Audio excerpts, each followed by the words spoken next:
আমার সঙ্গে একটা ড্রিঙ্ক করবে? আজকের পার্টি আমার তরফ থেকে। বালরাজ, এভাবে বললে হয় না। বলতে হবে, tiger ji, would you like to have a drink with me? Will you party? এভাবে। এটা সেই একই লিকার যেটা আমরা হোটেলে খেয়েছিলাম। এটা তোমার ইনলসদের দিয়ে দিও। ওদের গত 7 পুরুষেও কেউ এমন জিনিসের স্বাদ পায়নি। নাকি রিঙেই দাঁড়িয়ে থাকবে?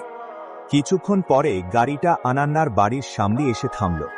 অভিনব গাড়ি থেকে নেমে গভীর নিঃশ্বাস নিয়ে বাড়ির ভেতরে ঢুকল।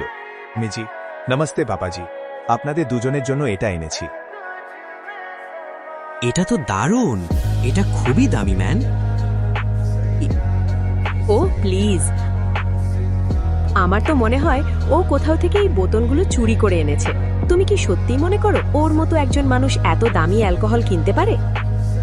আর তুমি এসব এখানে কেন এনেছো? আমাদের মেয়ের ওপর জোর করে নিজেকে চাপিয়ে দেওয়ার পর এখন কি আমাদের ঘুষ দিতে এসেছো?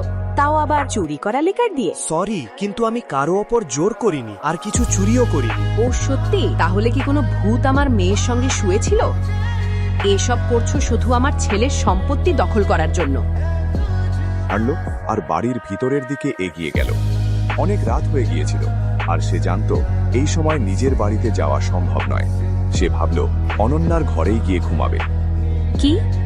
অনেক রাত হয়ে গেছে, আমি আমার বাড়িতে যেতে পারবো না। ঘুমানোর জন্য একটা জায়গা দরকার। তো? তুমি তো আমাকে তোমার বাবা মায়ের সঙ্গে দেখা করতে ডেকেছিলে, তাই